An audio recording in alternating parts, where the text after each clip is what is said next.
अब आया असली स्वाद। अब आया स्वाद। जब स्वाद के पड़े हो लाले तो MDH का चंकी चाट मसाला डालें। MDH का Chunky chaat masala. MDH। Supreme court ने अनुसूचित जाति अनुसूचित जनजाति के मुद्दे पर एक बड़ा फैसला दिया है। सुप्रीम कोर्ट ने कहा है कि अनुसूचित जाति जनजाति के भीतर अब सब कैटेगरी बनाई जा सकती है। कोर्ट ने बहुत साफ कहा है कि राज्य सरकार ये तय कर सकती है कि वो अनुसूचित जाति जनजाति के भीतर कुछ जातियों को चुनकर कोटे के भीतर कोटा दे सकती है। सुप्रीम कोर्ट की 7 जजों की संविधान पीठ ने बहुमत के फैसले में कहा है कि अनुसूचित जाति जनजाति में उपवर्ग बनाने के राज्य के फैसले संवैधानिक प्रावधानों के अनुरूप हैं। प्रधान न्यायाधीश DY Chandrachud, justice BR Gavai, justice Manoj Mishra, justice Vikramnath, justice Pankaj Mittal और जस्टिस SC शर्मा ने एक राय से 2004 में EV चिन्नैया मामले में दिए गए 5 जजों के फैसले को पलट दिया। सुप्रीम कोर्ट ने कहा कि आरक्षण के भीतर आरक्षण संविधान के अनुच्छेद 14, 15 और 341 का उल्लंघन नहीं करता। इंदिरा साहनी मामले में सुप्रीम कोर्ट का फैसला केवल OBC वर्ग तक सीमित नहीं है। जाति के पिछड़ेपन का आकलन करने के लिए राज्य सरकार नौकरियों में प्रतिनिधित्व के आंकड़े जुटाए। हालांकि पिछड़ेपन के आधार पर SC/ST वर्ग में किसी भी एक जाति को पूरा 100% आरक्षण नहीं दिया जा सकता। साथ ही justice BR Gavai, justice Vikramnath, justice Pankaj Mittal और जस्टिस सतीश चंद्र शर्मा ने अपने अपने फैसले में टिप्पणी की कि SC/ST समुदाय में आरक्षण का फायदा जरूरतमंदों तक पहुंचने के लिए यह जरूरी है कि OBC की ही तरह SC/ST वर्ग में भी क्रीमी लेयर लागू हो। वहीं जस्टिस बेला त्रिवेदी ने बहुमत की राय से अलग फैसला देते हुए कहा कि अनुच्छेद 341 के उपखंड 1 के तहत केवल संसद ही अनुसूचित जातियों की सूची में किसी को भी शामिल या बाहर कर सकती है। राज्यों को सूची में किसी तरह की छेड़छाड़ का कोई अधिकार नहीं है। कोर्ट में यह मामला पंजाब सरकार के 2006 में लाए गए कानून के मद्देनजर आया था। इस कानून के तहत पंजाब सरकार ने राज्य में SC कैटेगरी को मिलने वाले कुल आरक्षण में से 50% सीटें और पहली प्राथमिकता वाल्मीकि और मजहबी सिखों के लिए तय कर दी थी। 2010 में हाई कोर्ट ने इसे गलत मानते हुए रद्द कर दिया था। इसके खिलाफ पंजाब सरकार ने सुप्रीम कोर्ट का रुख किया था।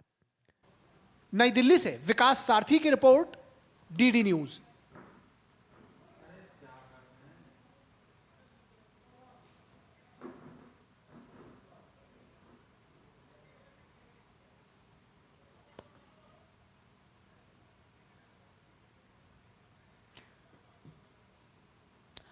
और अनुसूचित जाति जनजाति के सिलसिले में आरक्षण के मुद्दे पर जो सुप्रीम कोर्ट ने फैसला दिया है वो बेहद अहम फैसला है।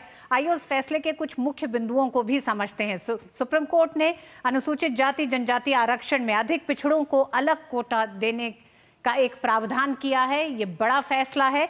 इस फैसले में सुप्रीम कोर्ट के 7 जजों की संविधान पीठ ने 6-1 से दिया है ये फैसला। तो इस फैसले को देने के साथ साथ कई ऐसी अहम बातें भी आरक्षण के सिलसिले में सामने आई हैं। पीठ ने EV चिन्नैया बनाम आंध्र राज्य मामले में 2004 के फैसले को पलटा है, क्योंकि ये फैसला जो था ये 5 जजों की पीठ का एक फैसला था जिसको पलटा गया है। सुप्रीम कोर्ट ने SC/ST के आरक्षण में सब कैटेगरी अब बनाई जा सकती है ये कहा है। 7 जजों की इस पीठ ने 6-1 के फैसले के तहत ये माना अनुसूचित जातियां एक समरूप समूह नहीं है, उप श्रेणी में बांट सकते हैं। तो 2004 का जो फैसला था वो कहीं ना कहीं रोकता था, कोटा में कोटा समानता के खिलाफ नहीं है। सुप्रीम कोर्ट ने अपने फैसले में कई ऐसी बातें कही हैं। ऐसा करना अनुच्छेद 14 यानी समानता के अधिकार का उल्लंघन नहीं करता है। ये बहुत साफ किया गया है, क्योंकि तर्क यही दिया जाता था SC/ST में उपवर्गीकरण का आधार राज्यों द्वारा मानकों एवं आंकड़ों के आधार पर उचित ठहराया जाना चाहिए। यानी कि राज्यों को एक तरह से एक बड़ी एक्सरसाइज करनी है जब वो अनुसूचित जाति जनजातियों के बीच में कुछ खास जातियों को आरक्षण के भीतर आरक्षण देने के लिए जब आगे बढ़ेंगे। SC/ST के भीतर ऐसी श्रेणियां हैं जिन्होंने सदियों से उत्पीड़न झेला है। ये सुप्रीम कोर्ट की तमाम एक तरह से इस फैसले की वो बड़ी बातें हैं जो सामने आई हैं। SC/ST वर्ग के केवल कुछ लोग ही आरक्षण का लाभ उठा रहे हैं। जिस तरह से ओबीसी में क्रीमी लेयर की बात हुई थी और उसको तय भी किया गया, इसी तरह से अनुसूचित जाति जनजाति में ये एक बड़ा एक तरह से एक फैसला है जो इस तरफ अब आगे बढ़ेगा। जस्टिस पंकज मित्तल ने कहा है कि आरक्षण किसी वर्ग की पहली पीढ़ी के लिए ही होना चाहिए। तो कई ऐसी सख्त टिप्पणियां भी हम कह सकते हैं कि अनुसूचित जनजाति अनुसूचित जाति के आरक्षण को लेकर कही गई हैं।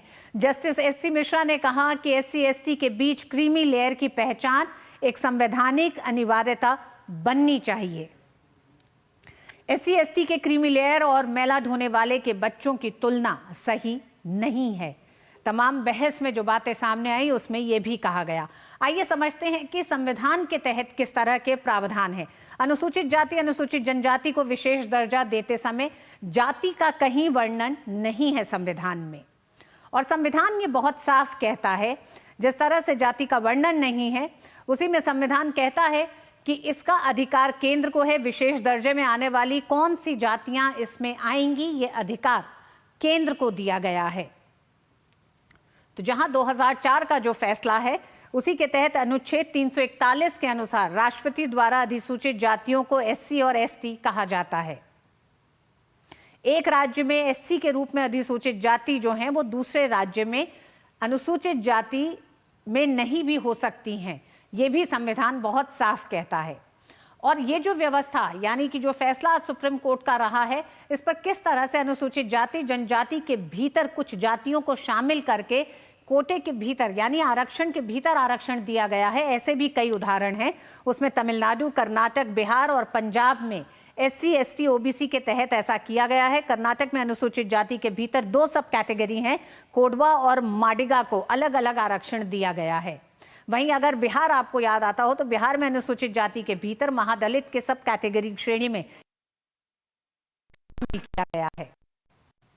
तो ये कुछ एक तरह से व्यवस्थाएं राज्य सरकारों ने की हैं। आइए समझते हैं अपने विशेष मेहमानों के साथ कि सुप्रीम कोर्ट के आज के फैसले के और क्या बड़े मायने हैं। आज का हमारा विशेष इसी पर आधारित है। हमारा विशेष है सुप्रीम कोर्ट ने जिस तरह से आज एक बेहद अहम फैसले के तहत अनुसूचित जाति अनुसूचित जनजाति आरक्षण में जाति आधारित आरक्षण को संभव बताया है। शीर्ष अदालत ने ईवी चिन्नैया बनाम आंध्र प्रदेश मामले वाले फैसले को बदलते हुए यह आदेश दिया है। तो वहीं हमारा विशेष है कि कोटा के अंदर कोटा यानी आरक्षण के भीतर आरक्षण, सुप्रीम कोर्ट का सुप्रीम फैसला, ये बड़ा फैसला है आज सुप्रीम कोर्ट का। सुप्रीम कोर्ट ने जिस तरह से अनुसूचित जाति अनुसूचित जनजातियों के आरक्षण के भीतर आरक्षण को मान्य किया है, ये एक तरह से उन तमाम अनुसूचित जाति जनजाति जो अभी तक हाशिए पर रही हैं उनके लिए एक तरह से एक बड़ा रास्ता है। अगर राज्य सरकारें चाहेंगी तो अनुसूचित जाति और जनजाति को जो आरक्षण है उसमें उन जातियों को शामिल किया जा सकता है जो आज तक हाशिए पर ही हैं। हमारे साथ 2 बड़े मेहमान जुड़ गए हैं। डी के दुबे संविधान के जानकार और वरिष्ठ वकील हैं। डी के दुबे जी आपका बहुत बहुत स्वागत है। प्रफुल्ल केतकर संपादक ऑर्गेनाइजर, प्रफुल्ल जी आपका भी बहुत बहुत स्वागत है। सबसे पहले डी के दुबे साहब आप ही के पास आना चाहेंगे। हम ये देखते हैं कि कई राज्यों ने इस तरह के प्रावधान किए हैं आरक्षण के भीतर आरक्षण, तो आज का जो ये फैसला है इसको किस तरह से देखा जाए और क्या ये और राज्यों के लिए इस रास्ते को साफ करता है, क्या मायने इसके?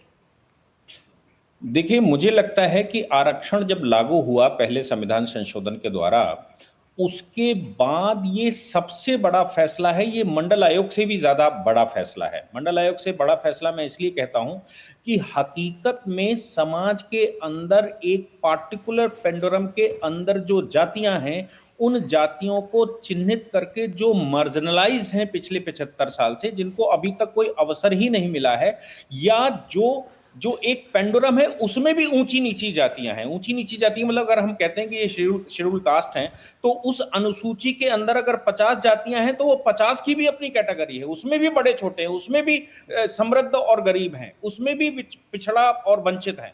तो ऐसी परिस्थिति में कुछ जातियां जो अगड़ी पिछड़े में भी अगड़ी हैं या मध्यम वर्ग हैं, उनको लाभ अच्छा मिलता है और बाकी को लाभ नहीं मिल पाता है।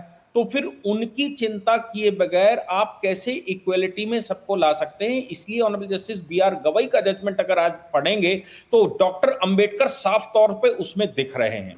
वो ये कह रहे हैं कि भाई हर एक कैटेगरी, जो सब कैटेगरी है, उसको चिन्हित करना चाहिए और चिन्हित करके उसको जो लाभ मिलना है, जो मेन स्ट्रीम में लाना है, वो मेन स्ट्रीम में लाना चाहिए। अगर हम उनको मेन स्ट्रीम में नहीं ला पा रहे हैं तो आरक्षण की जो पॉलिसी है वो पॉलिसी ही पूरी परिपूर्ण नहीं हो रही है, वो डिफंक्ट हो रही है। इसलिए ये जो विषय था, विषय से हटकर भी उन्होंने उसमें रिसर्च लिखी है जिसमें उन्होंने क्रीमी लेयर का मामला उठा दिया है। और क्रीमी लेयर के मामले में ऑनरेबल जस्टिस पंकज मित्तल ने तो यहां तक कह दिया कि जिसको एक बार आरक्षण मिल चुका हो उसके आगे की पीढ़ियों को आरक्षण का लाभ नहीं हो सकता। स्कूल के कुछ सेंट स्टीफन और कुछ स्कूलों के नाम भी उसमें दर्ज किए गए कि इन स्कूलों में पढ़ना और गांव के एक स्कूल में पढ़ना, इन दोनों का कंपटीशन एक साथ एक फुटिंग पर हो तो ये कैसे विजय प्राप्त कर सकता है, ये कैसे उससे कॉम्पिट कर सकता है। इसलिए इस विषय पर जो कैटेगरी है वो अति आवश्यक है और ये राज्य सरकार नेशनल कैटेगरी बनाकर, मतलब इसकी रैशनैलिटी दिखनी चाहिए। ऐसा ना हो कि राज्य सरकार भी किसी एक पार्टिकुलर जाति को 100% आरक्षण दे दे, तो वो भी नहीं दिखना चाहिए। ऑनरेबल चीफ जस्टिस ने इस विषय पर साफ तौर पर कहा कि एक रैशनल इंटरप्रिटेशन इसका होना चाहिए, इसकी एक क्लासिफिकेशन रीजनेबल होना चाहिए और डेटा इकट्ठा करने के बाद इन विषयों को एड्रेस करना चाहिए। ये राज्य सरकार ऐसा कर सकती है, इसमें किसी प्रकार के संवैधानिक किसी मामले का उल्लंघन नहीं होता है। और क्रीमी लेयर का मामला तो मैं कहता हूं कि जो लिखा है ऑनरेबल जस्टिस बी.आर. गवई ने, देश के एक एक नागरिक को पढ़ना चाहिए। उन्होंने साफ तौर पर कहा कि जो उद्देश्य है आरक्षण का वो ये है कि पिछड़ा वर्ग को, वंचित वर्ग को मेन स्ट्रीम में लाना, इक्वलिटी के साथ उसको खड़ा करना, इक्वलिटी में उसको मेंटेन करना। और अगर वो पूरा नहीं हो रहा है तो फिर आरक्षण का विषय कहीं ना कहीं बेईमानी सिद्ध होगा। इसलिए मुझे लगता है, क्या आप मानते हैं कि मंडल आयोग से बड़ा, आप एक तरह से मंडल आयोग की सिफारिशें जब लागू हुई, आप कह रहे हैं उससे बड़ा फैसला ये आपको लगता है, तो आपको लगता है कि एक लंबे समय से समीक्षा नहीं हुई है, ये समीक्षा ओबीसी में हुई, क्रीमी लेयर तय की गई, लेकिन अनुसूचित जाति जनजातियां इससे वंचित रही हैं, आज जरूरत है। साथ ही साथ क्या आपको लगता है कि राज्यों को भी एक बड़ी एक्सरसाइज करने की जरूरत होगी, क्योंकि वो तमाम मानक या फिर आंकड़ों को उचित आधार पर उनकी तलाश करना, उनको एकजुट करना और फिर ये तय करना कि कौन सी जातियां होंगी, क्योंकि इसके कई और बड़े पक्ष हैं। फिर ये बिल्कुल सुप्रीम कोर्ट ने कहा है कि लॉन्ग एक्सरसाइज होने के बाद ही ये लागू करना चाहिए, लेकिन ऑनरेबल जस्टिस पंकज मित्तल ने कहा कि देखिए पूरे कहीं ना कहीं ये पूरे इतने लंबे समय के बाद लगता है कि आरक्षण की पॉलिसी को ही रिव्यू करने की आवश्यकता है। और ये पॉलिसी अब जो है, इतने सारे जजमेंट आ चुके हैं, इतने इंटरप्रिटेशन आ चुके हैं, इतना समय बीत चुका है, आरक्षण लंबे समय से लोग लाभ ले रहे हैं, इसके बाद इसके पूरे के पूरे रिव्यू करने की आवश्यकता है। और मैं रिकमेंड करता हूं कि इसको रिव्यू करें, लेकिन साथ में उन्होंने ये कहा है कि जब तक इसको रिव्यू करके नई पॉलिसी ना आए या रिव्यू करके पॉलिसी ना बनाई जाए, तब तक इसी पॉलिसी को कंटिन्यू भी किया जाए। मैं डिसकंटिन्यूएशन के पक्ष में नहीं हूं, लेकिन इसको पूरा रिव्यू करने के पक्ष में हूं। तो आप सोचिए, जो मंडल आयोग का जजमेंट है, उस जजमेंट की सार्थकता अगर कहीं से मिलेगी तो इस जजमेंट से मिलेगी। इसलिए मंडल आयोग का जजमेंट कभी भी इस जजमेंट के बगैर नहीं पढ़ा जाना चाहिए। ये जजमेंट उसको सही से एक्सप्लेन करता है। जी, प्रफुल्ल केतकर हमारे साथ स्टूडियो में मौजूद हैं। प्रफुल्ल जी, आरक्षण का मसला राजनीति में जब आया है और अक्सर राजनीतिक पार्टियों ने इसको उठाया, हालत ये हुई कि नतीजे मतलब देखते ही देखते काले के सफेद, सफेद के काले हो गए। आरक्षण ऐसा मसला रहा है। आज जब सुप्रीम कोर्ट ने इस बात को कहा है और राज्यों को कहा है, तो राज्यों की इच्छा शक्ति, राजनीतिक इच्छा शक्ति की जरूरत है क्या इस फैसले को अमल में लाने के लिए? देखिए, पहले तो हमको इस जजमेंट का जो रेफरेंस पॉइंट है ना, उनको ठीक से समझना चाहिए। रेफरेंस पॉइंट ये था, सुप्रीम कोर्ट ने बहुत सारी बातें दुबे जी ने कह दी, लेकिन मूल प्रश्न ये था कि क्या शेड्यूल कास्ट के अंदर कुछ क्लासिफिकेशन हो सकता है क्या? पंजाब की केस का आपने रेफरेंस दिया, वैसे ही एक रेफरेंस जो था वो तमिलनाडु का था, एक आंध्र प्रदेश से भी ऐसी ही केस आई थी। तो मूल प्रश्न ये है, बिहार का आपने उदाहरण दिया, तो क्या ये क्लासिफिकेशन हो सकता है क्या? दूसरा, सुप्रीम कोर्ट ने इसमें महत्वपूर्ण ये कहा है कि इसका अंतिम अधिकार जो है वो पार्लियामेंट को होगा। इसका मतलब वो मूल जो सूची है शेड्यूल कास्ट की, उसमें छेड़छाड़ राज्य सरकार नहीं कर सकती। राज्य सरकार क्या कर सकती है?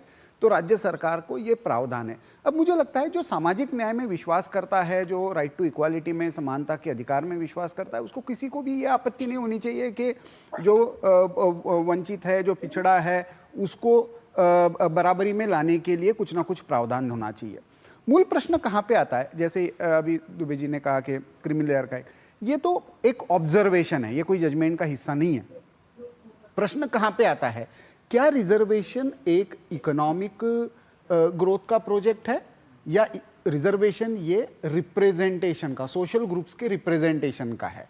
मुझे लगता है हम सोशल ग्रुप्स के रिप्रेजेंटेशन के इसमें इसको देखते हैं तो स्पष्ट होता है कि किस तरीके से इसका अमल हुआ है पिछले 75 वर्षों में, और खास करके कुछ लोगों तो तक सीमित रह गया है, आप ये कह रहे हैं। इसलिए मुझे लगता है कि, लेकिन ये अभी डिस्कशन में बता रहा हूं, आपने राजनीतिक प्रश्न किया, अब ये डिस्कशन जाएगा कि ये सुप्रीम कोर्ट को अधिकार है या नहीं, और ये अभी नहीं हो रहा है। 1951 से जब दुराईराजन केस से चर्चा शुरू हुई थी, तब ये पार्लियामेंट के अधिकार और कोर्ट के अधिकार, इसके बीच में ये सारा मामला फंस गया था कि लेजिस्लेचर वर्सेस जुडिशियरी, इस मामले में फंस गया था। क्योंकि जब पॉलिटिकल, देखिए अभी रिजर्वेशन केवल रिप्रेजेंटेशन का भी मामला नहीं रहा, रिजर्वेशन एक मोबिलाइजेशन का भी, एक पॉलिटिकल आइडेंटिटी का भी मामला है, और ऐसे में ये सेंसिटिव हो जाता है। लेकिन मूल रूप से प्रफुल्ल जी, ये पॉलिटिकल आइडेंटिटी के लिए तो नहीं लेके आया गया था। दुबे जी, क्या मूल रूप से आरक्षण की शुरुआत क्या किसी पॉलिटिकल आइडेंटिटी के लिए हुई थी कि ये वहां तक सीमित रह जाए, या फिर इन तमाम मानकों से एक तरह से ड्रिवन हो, इनके तहत चले?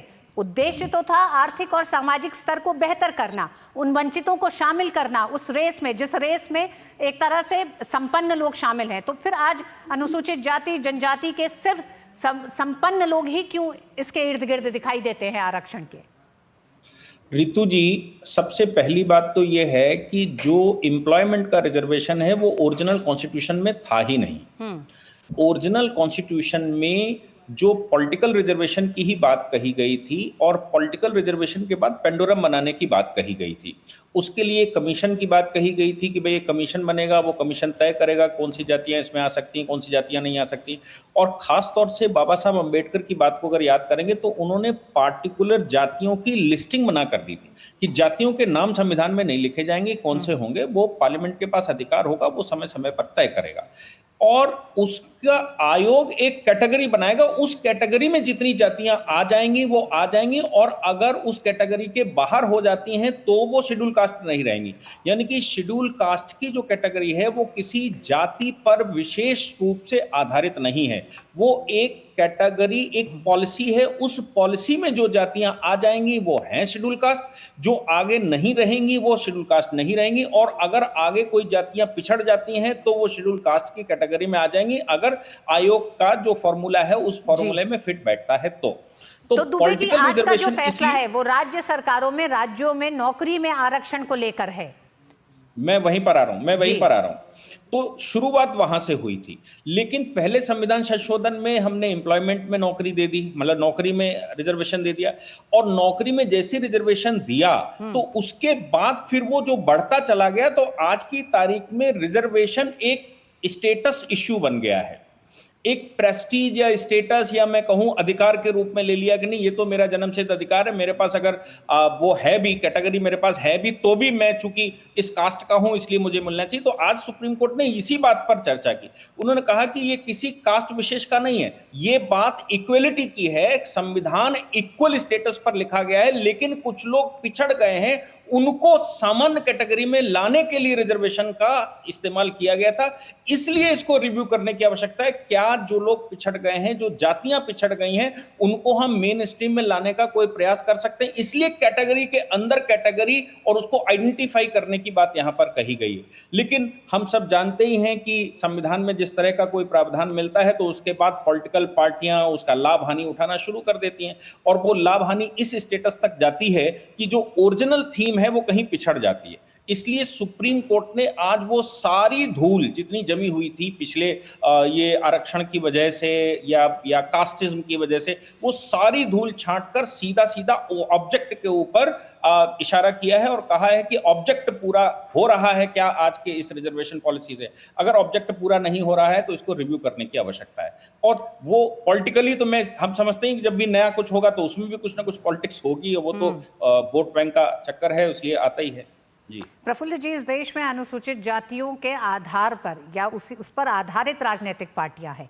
ऐसे में आज जो तमाम ऑब्जर्वेशन और फैसला सुप्रीम कोर्ट का है, आप किस तरह से देखते हैं? राजनीतिक पार्टियां इसे कैसे लेंगी, और वो राज्य सरकारें जो इस फैसले को लेकर आगे बढ़ना चाहती हैं, क्या उनके लिए एक रास्ता बड़ा खुला है? क्योंकि बिना इस फैसले के भी कुछ राज्यों ने ये फैसले लिए और आरक्षण दिए अनुसूचित जातियों के भीतर कुछ जातियों को। बिल्कुल, जैसे कि आपने बताया बिहार के संदर्भ में कि बिहार में ऑलरेडी महादलित एक कैटेगरी है और वो सब कैटेगरी के रूप में।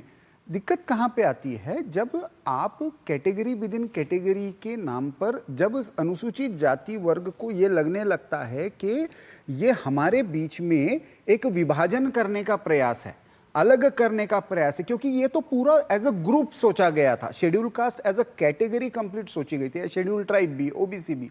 सौभाग्य से अभी हमने कॉन्स्टिट्यूशनल मैकेनिज्म ऐसे विकसित किए हैं ऋतु जी के हमारे पास शेड्यूल कास्ट कमीशन भी है, अभी तो अदर बैकवर्ड्स क्लासेस का भी कमीशन है। ऐसे में हमारे पास एक ऑथेंटिक डेटा है, हमारे पास उसका अध्ययन करने की व्यवस्था है।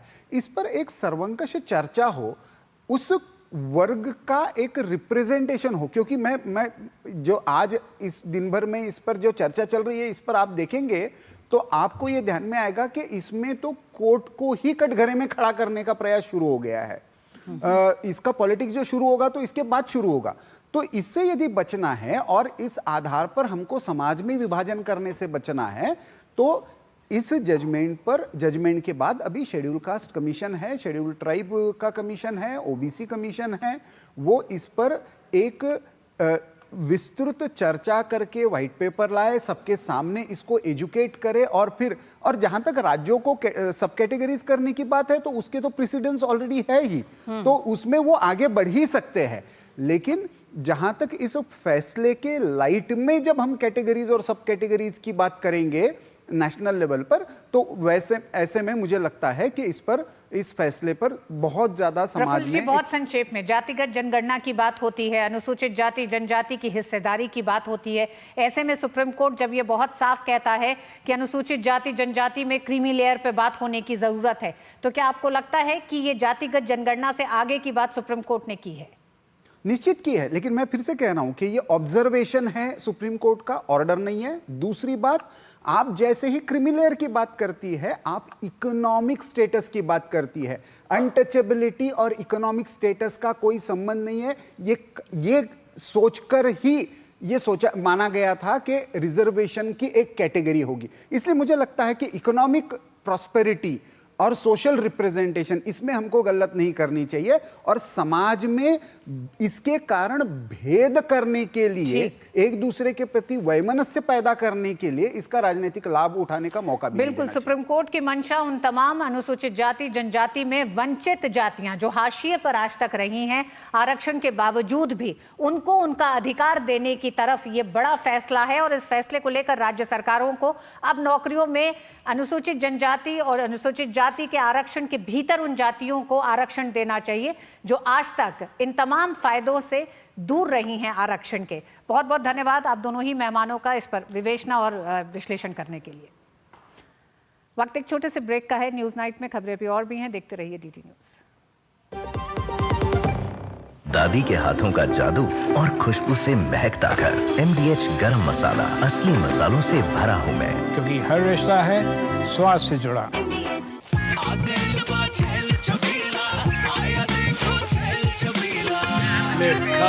अच्छा भैया, मेरी गाय को भी अपने हाथों से चारा